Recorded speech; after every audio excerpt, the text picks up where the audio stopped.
I won't do what my sister wants. Am I wrong? Plus updates.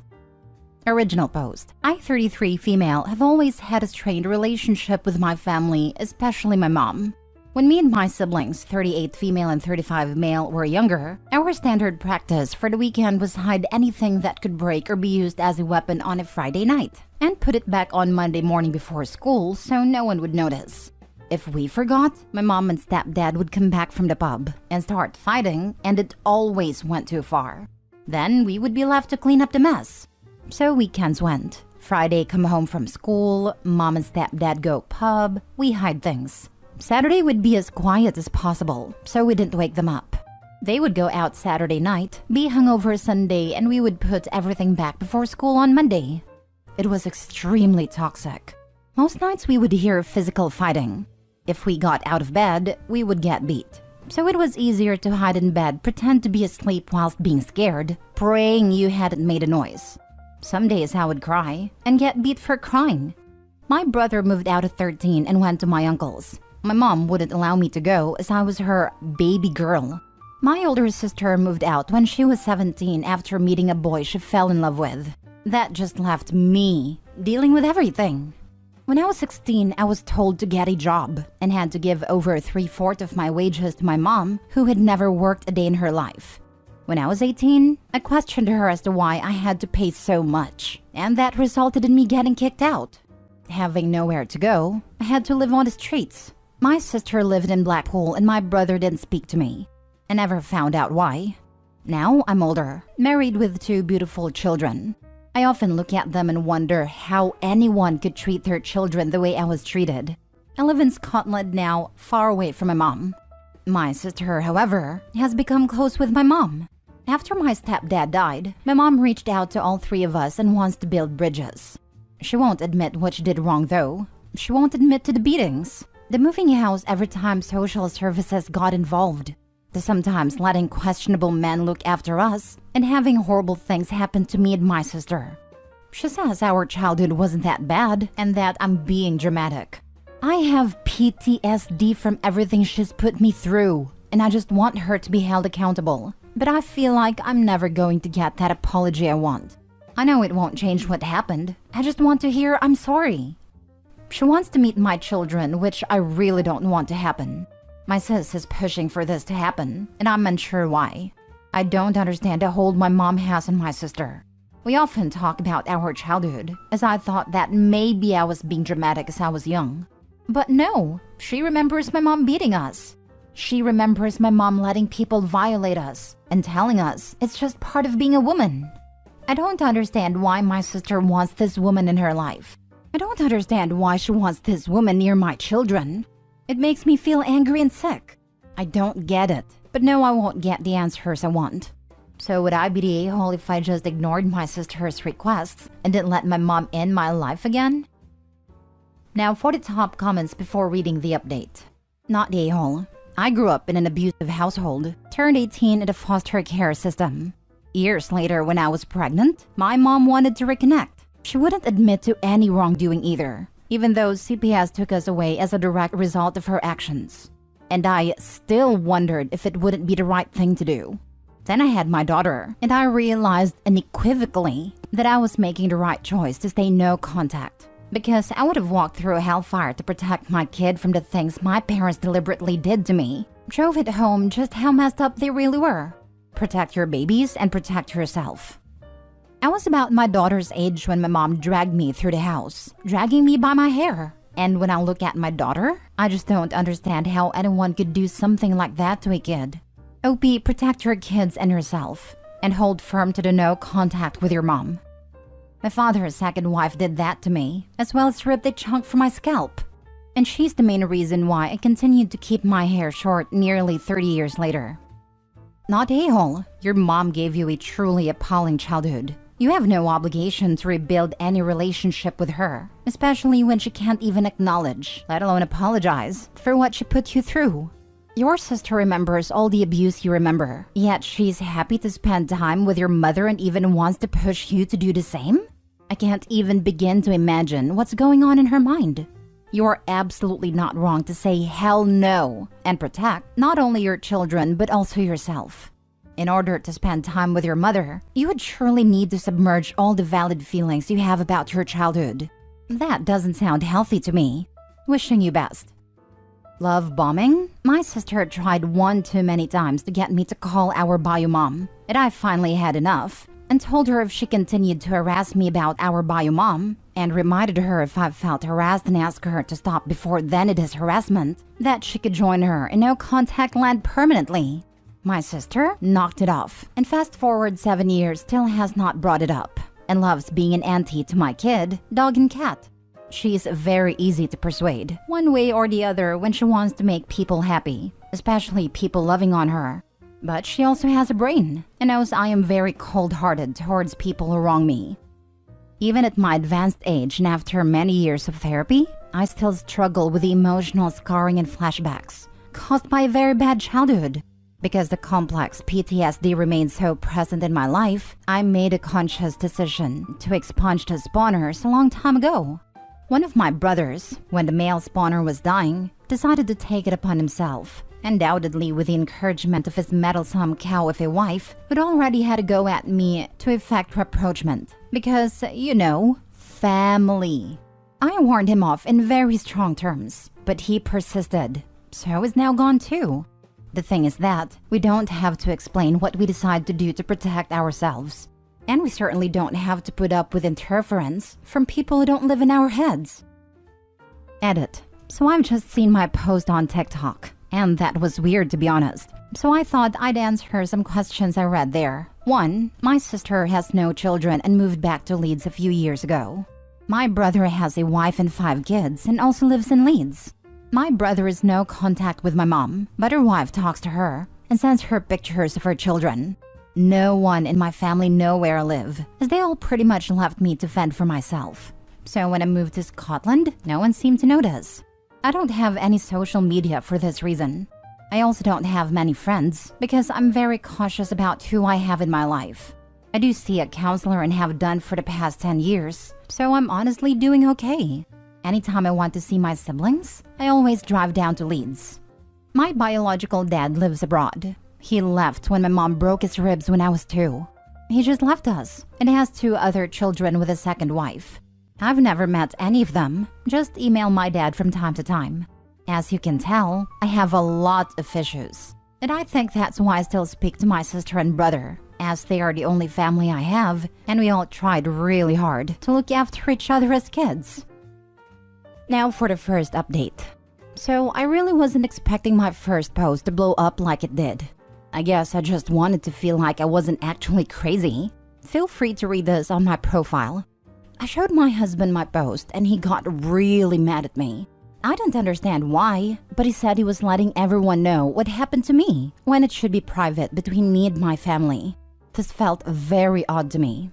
I guess he told my sister about my post too because she started blowing up my phone and telling me I've made her come across as a psycho. That I need to leave the past in the past. Her words.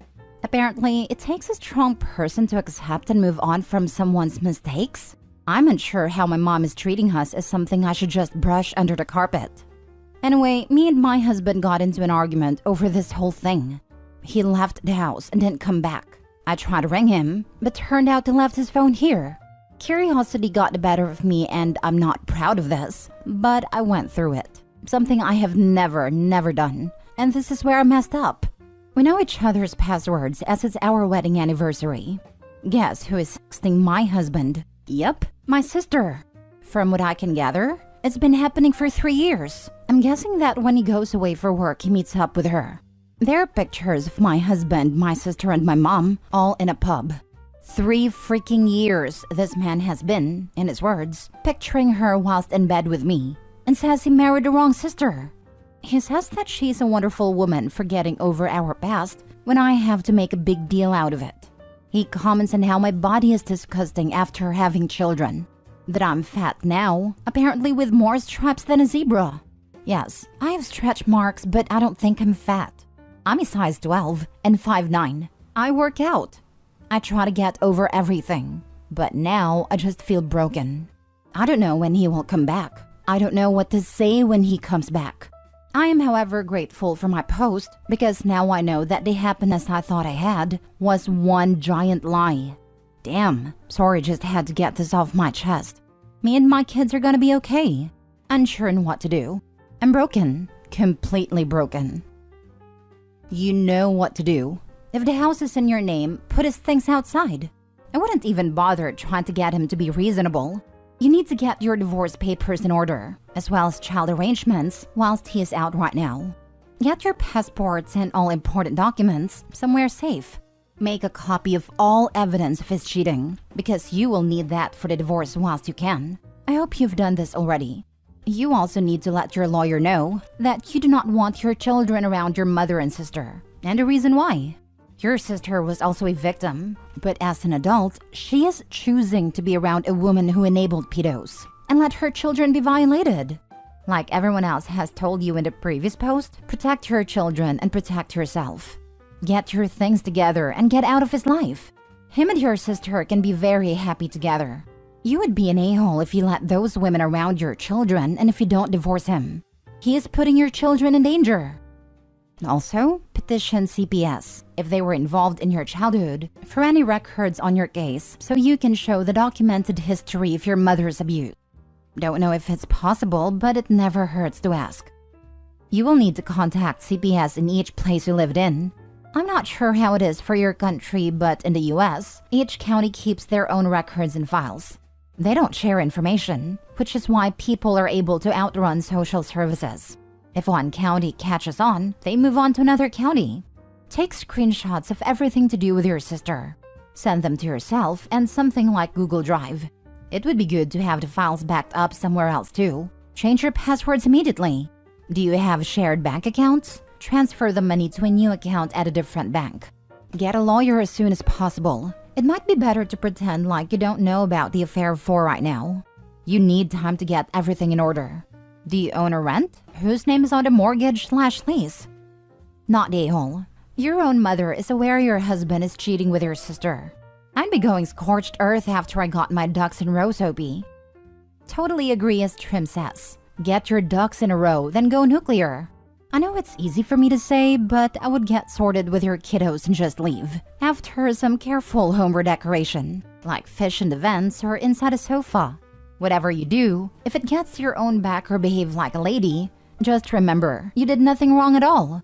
This is all your family, using the term loosely. Take your babies, find yourself, and find a new tribe. You are an amazing person, and you will move on from this, and you will have an amazing life with your babies. Lots of love to you. Keep your chin up, darling. Also, stay away from family. They obviously are not going to protect you. They are protecting him and your sister. You should go no contact with them. Keep his phone. Second update. Can I just say thank you all so much? I haven't cried this much in a very long time, but your comments and messages really have helped. Not sure if you know how much. So after my depressing update, I went to work. I work in a well-known hotel chain and have applied to transfer to another part of the UK. So guess I'm moving soon. I then went home, as apparently I wasn't in a fit state to work. Who knew? I'm just grateful for my boss. She's a lovely woman. I'm blown away by how many people want to help me. Today I went with my boss to social services after taking my kids to school, and we're being put into temporary housing until I transfer. For those wondering about a house, it's rented. So I'm going to have to break my tenancy. I've never had a joint bank account because I never wanted one. Now I see it so that he wouldn't have to cover his tracks.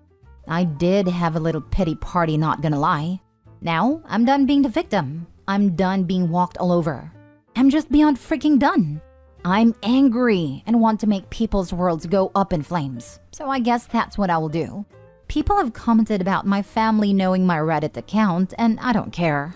Gary and Cheryl, if you are reading this, know that I won't go down without taking you with me. Gary, good luck seeing your children. Social services now know who you spend time with, and I have all the time and energy in the world to fight to keep my kids safe. Like I said, I'm angry. I've contacted a solicitor and a school so they are 100% safe. Don't worry about me. I might not be okay now, but I will be.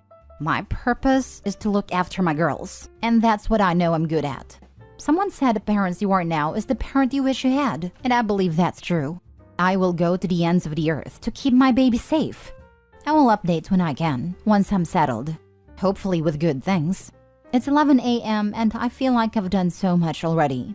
I also should note that Cheryl works in a hospital, who may or may not have had a number of phone calls, telling them exactly what drugs to test Cheryl for. Also, the benefits people have had phone calls about my egg donor being too sick to work, but can go drinking, play tennis, and take drugs. As for Gary, all his friends, family, and work have all had copies of who they spend time with. Not so good for a police officer, I'd say. Anyway, gotta get all my crap out of the house now. Wish me luck. I would consult with a lawyer before anything else, just to make sure that none of the actions you take are illegal, will make you look bad in court, or could help your soon-to-be ex to get custody.